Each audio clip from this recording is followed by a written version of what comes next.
Құрметті YouTube көрермен, әңгімені бастамас бұрын каналға жазылып, лайк басып, қоңыраушаны басыңыз.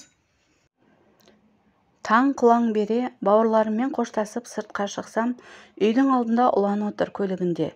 Екі көзі менің қолымдағы балада. Мен баламды жасырғандай бетін қымтай бердім қайта-қайта. Оның мынау көзқарасынан қорқып кеттім. Бақытымды кері бұрып, тез-тез адымдап кетіп барамын. Ол болса көлігінен түсіп соңымнан жүгіріп жетті.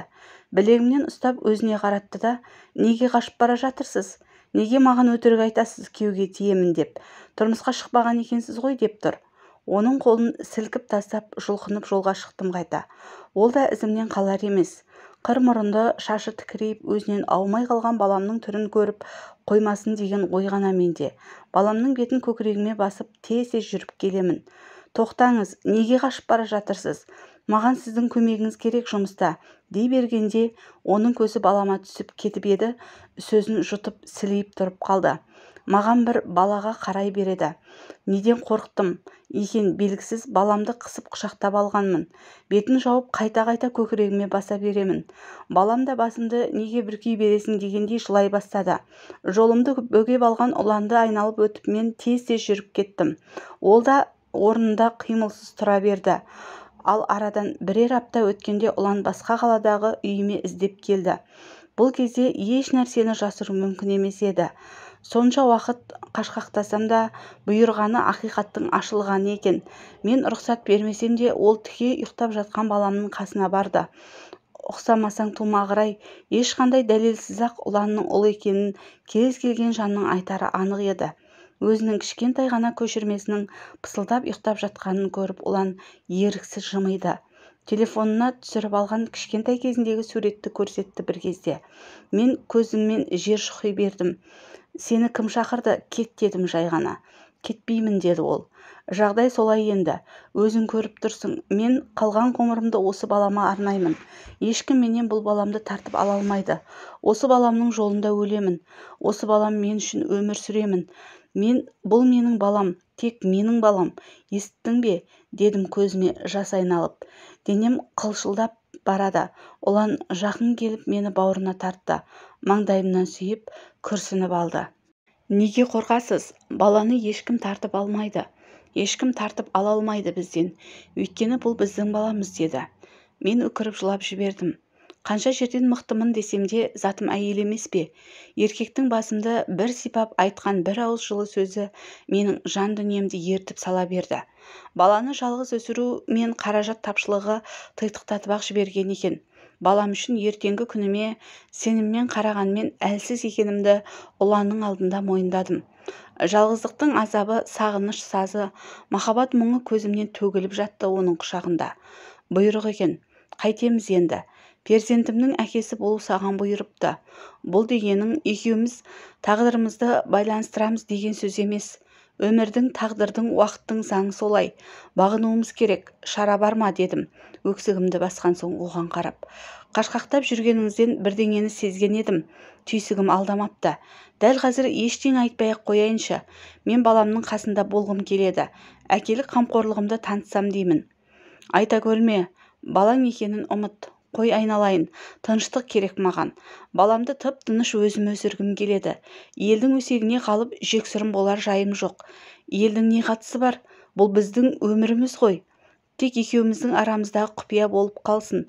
Сенен өтініп сұраймын. Тыныш өмір сүргім келеді. Сен әлі үйленуің керек, өз балаларың болады. Ұлан үнсіз отырып қалды да бір кезде мен саған үйленемін деді. Отырған орнымда құлап қала жаздадым.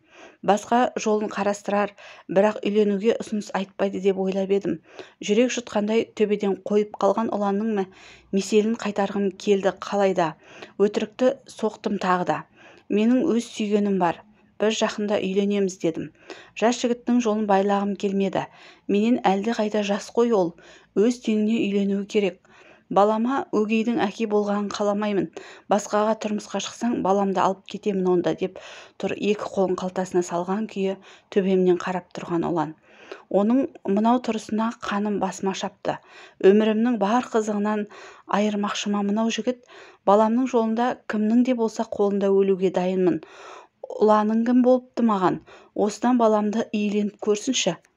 Немене, сен кімсің менің баламды алып кететіндей? Бұл менің балам, ешкімнің ақысы жоқ менің баламда, деп орнымнан атып тұрып, ұланның кеудесін қос қолдап ұрғылай бастадым. Кет үйден шық. Бұл сенің балаң емес, деп айқайды салдым. Бұл әрекетімді шіркей қонған құрлы көрмеген ұлан мені қапсыра құшақтап алды. Тыпыршып, тепсініп барып әрең басылдым. Сағыныппын, мойындаймын, жанымның сонау бір түкпіріне тығып тастаған сезімім қайта бас көтеріп, жүрегімді сайран сала бастады. Мен ең ұлы сезім махаббатты тәрк ете алатын мықты емес екенмін. Ел жұрттың өсегімен теңіне үйленуі керек деген ұланымның өмірі алаңдатса да, сезім алдында дәрменсіз екенімді мойындадым. Білмеймін ғой, махаббат мені меңіреу етті, көзім соқыр, құлағым керең болды. Ұланым мен ұлымнан өзге ештеңені көрмедім. Кейінгі күніміз не болатынын ойлауға менде мұрша болмады. Ойлайтын ойымның бәрін махаббат деп жеп қойған, ессіз сүюді жүрегіме қондырып алған мен онда да бақыттан тасыдым. Өз әкесі ұлын ойнатып отырған сәтін көру ең керемет сезім сыйлайтын. 2-3 күннен соң ұлан ұлым екеумізді көшіріп алып кетті. Сол баяғы өзім тұрған қалаға қайта келдім. Жайлы пәтер жалдап, бар жағдайымды жасады жас жігітім. Екеуміз сол пәтерде ерлі-зайыптыларша бірге тұра бастадық. Жұмыс жақсы жүріп жатты. Ол жұмысқа барып келеді. Мен баламды қарап үйде отырамын. Біз кәдімгі жаңадан үйленген жас жұбайларша өмір сүре бастадық. Өте бақыттымыз, ынтықпыз бір-бірімізге. Болашақта бажайлап қарауға имендік пе, сол жайында екеуміз де ауыз ашпаймыз. Дәл қазіргі сәт екеумізге де жақсы. Екеуміз де бақыттымыз. Жарты күн бір-бірімізді көрмей қалсақ, сағынысып қаламыз. Ең бастысы, ұлым әкесінің қамқорында өсіп келеді. Әке бала да бірін-бірі қатты жақсы көреді. Мұның бәрі жасырын ғой, сырт көзге байқатпадық.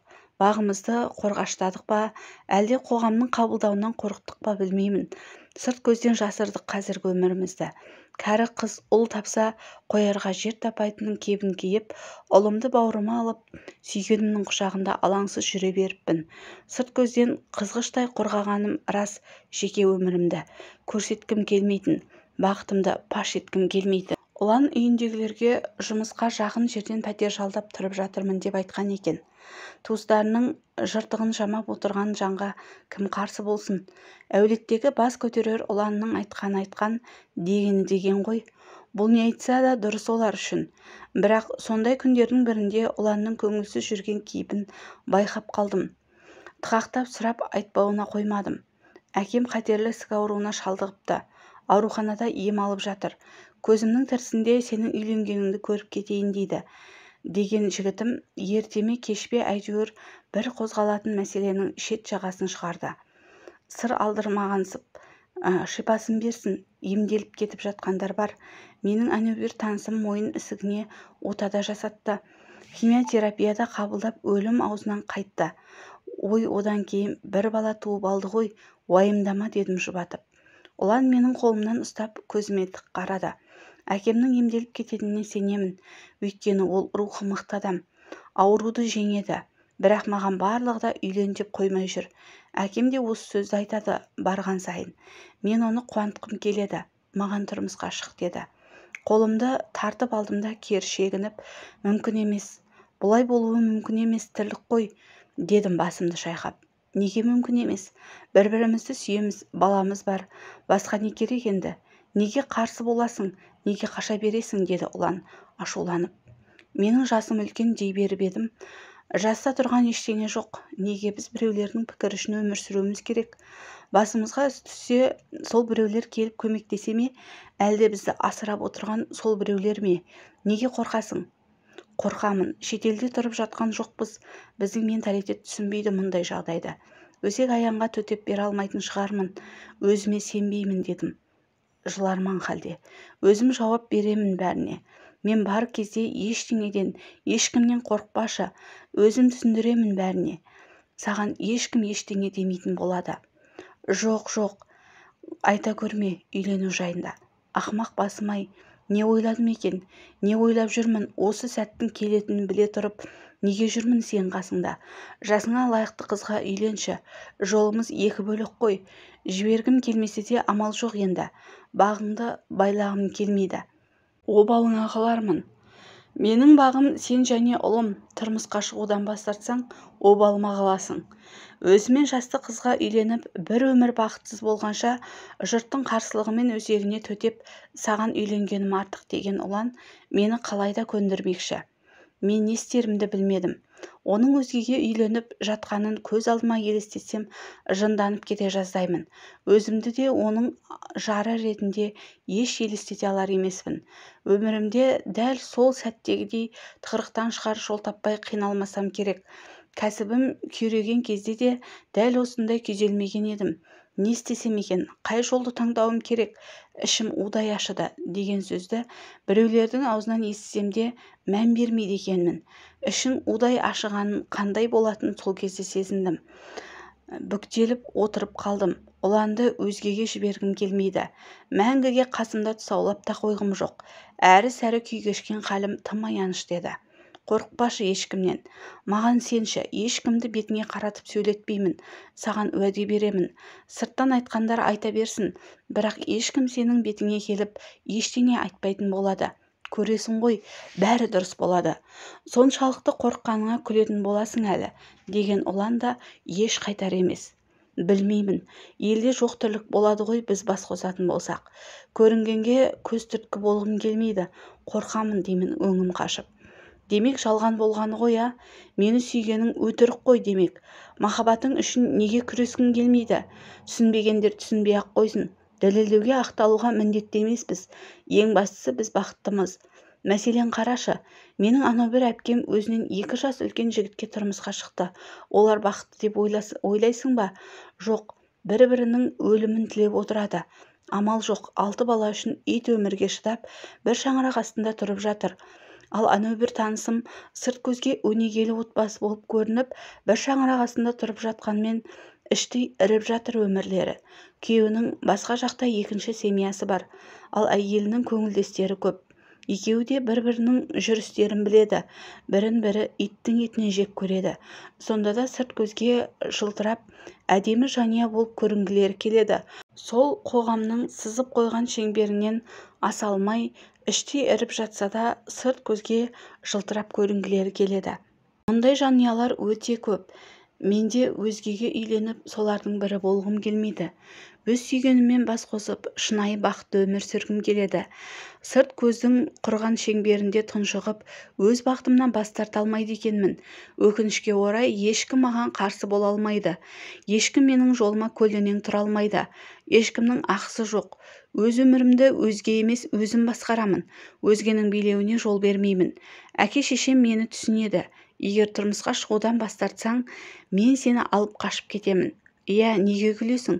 Батыс алып көтеріп көлігіме мінгіземін де алып қашып кетемін деген жігітім зорлана жымиған мені қаңбақ құрлы көрмей иығына өңгеріп алды. Сыртқы есікке қарай жүріп барады. Мен шыңғырып босануға талпынудамын. Шынымен осы күйімде көлігіне салып алып қашып баратындай қорқып кеттім. Жарайды, сенің айтқаныңдай-ақ болсын, бірақ маған уақыт бер, мен дайындалайын. Үйдегілерге бір ауыз ескертейін деп, оның құшағынан әрең босандым. 40-қа келіп әрең жолыққан тентегім-ай, қайтсем енді, пешенеме жатса оны да көремін енді деп бір күрсініп алдым да сүйіктіме тұрмысқа шығуға бел будым. Бірақ осы шешімге келгенше мың құбылдым, емес пе? Осы шешімді қабылдауда маған оңай болмады. Өзіме ғашық еттім жас жігітті, деп өзімді кінәладым талай рет. Махаббаттан есімді жеп қойса да, жігіттің жолын байламайын деп қаштым жігітімнен. Кеудесінен итердім, тіпті өзгеге үйленуіне рұқсат беріп, қоштасып та қойып едім. Бірақ бұйырғаны осы екен. Рас, біреуге қиянат жасамасаң, зиянымыз ешкімге тимесе, неге өз бақытым үшін күреспеске? Жасы өзімнен шамалас еркек, ез еркектің етегінен ұстағанша, ер мінезді ұланға тағдырымды сен тапсырғаным әлде қайда жақсы емес пе? Жақсы дегенің не? Бақыт қой бұл. деген оймен отбасылық өмірге қадам бастым. Ұланның өз бауырлары алдында беделі биік екенін келін болып түскенде түсіндім. Жас айырмашылығы жайында ешбір бауыры әңгіме қозғаған жоқ. Жас қыздай үлпілдетіп ақ жаулығыма үкі тағып беташар жасады. Айжан қуанып жүр бәрінен де. Маған қарап жымың-жымың етіп қояды. Қайынатам немересін көргенде денсаулығы біршама жақсарып кетті. Осыдан ауруханадан шықсам, немереме атқа отыруды үйретемін. Атқа мініп тауға шығамыз екеуміз деп көзіне жас алғанда тебіренбеген жан болмады. Міне, елді шулатқан біздің бас қосуымыздың тарихы осы. Бүгінгі күнде бақыттымын, ал болашағым үшін жауап бере алмаймын. Алдағыны бір Алла біледі деген кейіпкеріміз бар жағдайын жасырмай ақтарып салып еді. Әркімнің өткелі көп өткен өмірі бар. Сөз етуге ешкімнің құқы жоқ деп ойлаймын. Сүйгенінің сүйіктісі болғысы келген бұл кейіпкеріміздің өзгеден еректігін де байқамадым. Көп етектілер секілді ана болу бақытымен отбасылық өмірді аңсаған қарапайым жан екен. Тек уақыт өткізіп алғаны болмаса, жұрт өсегіне таңып кінәлайтындай қылмыскерді көргенім жоқ өз басым. Баянды бақыт тілегеннен басқа ештеңе айта алмадым. Осылай жазған екенмін бірнеше жыл алдын. Жақында бұл кейіпкеріміздің қазіргі жағдайын естіттім кейбіреулерден. Ажырасып кетіпті. Әттең не себеп болды екен? Ерек тағдырларын төмпештеген жұрттың өсегімен сұқ көздер себеп болды ма екен? Бәлкім жас айырмашылығы ойрандады ма екеуінің отбасылық өмірлерін? Кеш тұтанған сезімнің ұзаққа бармай жалп етіп сөне қалғанына сенбедім өз басым. Өйткені сол уақытта махаббатын баяндап берген кейіпкерімнің көздерінен шынайы бақыт пен пәк сезімнің лаулаған отын көріп едім. Өкінішті әрине. Шын сүйгендер қосылмайды деген сөз рас па екен әлде? Бәлкім халық айтса қалп айтпайды деген сөздің кері келді ме екен? Түбі жақсы болмайды-ай, осылар ұзаққа бармайды деп шулап еді ғой жұрт. Не болса да кешіккен махаббаттың ғұмыры қысқа болғаны өкінішті-ақ. Ұлан өзгеге үйленіп екі қыздың әкесі атаныпты. Жас келіншегі екеуі тәп-тәуір тіршіліктерін дөңгелетіп отыр екен. Ал кейіпкерім басқа қалаға көшіп кетіпті. Тірлікке піскен әйел ғой, сауда саласында мықты кәсіпкер болып алыпты. Баласын ертіп жиі шетелге демалысқа баратынын әлеуметтік желіде парақшасынан көрдім. Уақыт өз дегенін алады ғой, не дегенмен. Көзінің айналасын майда әжімдер торласа да, өмірге деген құштарлығын, көңілінің тоқтығын от шашып тұрған жанарынан байқадым. Әр суретіне зер сала қарап.